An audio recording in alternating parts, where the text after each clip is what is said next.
परमात्मा बाप आकर के जो पार्ट बजाता है,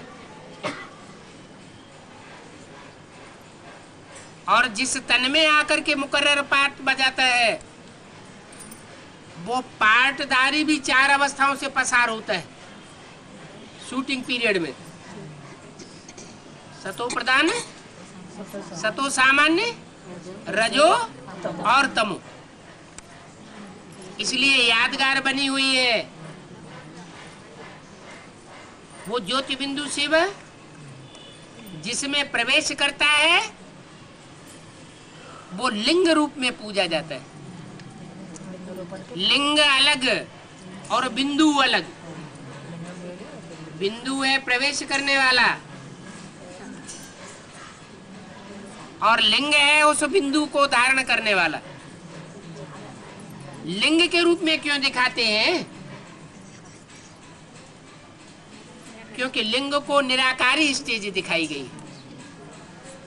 जैसे हाथ, पांव, नाक, आंख, कान का भान ही नहीं है, इंद्रियां होते हुए भी जैसे कि नहीं है, आंखों होते हुए भी, खुली होते हुए भी जैसे देखते हुए नहीं देखता, कान होते हुए भी चारों तरफ दुनिया में ग्लानि उड़ती है, लेकिन सुनते हुए भी नहीं सुनता। ऐसे ही कोई भी इंद्रियां जैसे कि है ही नहीं, ऐसा पार्ट बजाता है।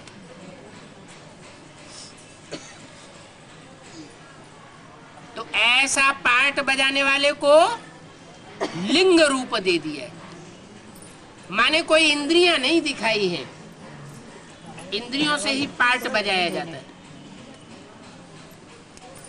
तो वो जो लिंग है, जो लिंग रूप है, शरीरधारी है, वो भी 4 अवस्थाओं से प्रसार होते हुए भक्ति मार्ग में दिखाया गया। क्या यादगार है? कोई यादगार है?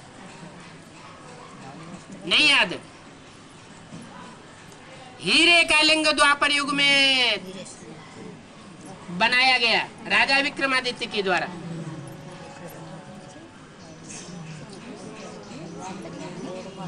फिर स्वर्ण लिंग बनाते हैं, सोने का लिंग। फिर रजत लिंग बनाते हैं, ताम्र लिंग बनाते हैं और पत्थर का लिंग बनाते हैं।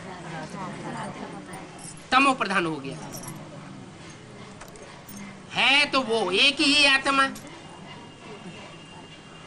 जिस आत्मा में वो सुप्रीम सोल प्रवेश करके पार्ट बजाता है, लेकिन शूटिंग पीरियड में भी 4 अवस्थाओं से प्रसार होता है।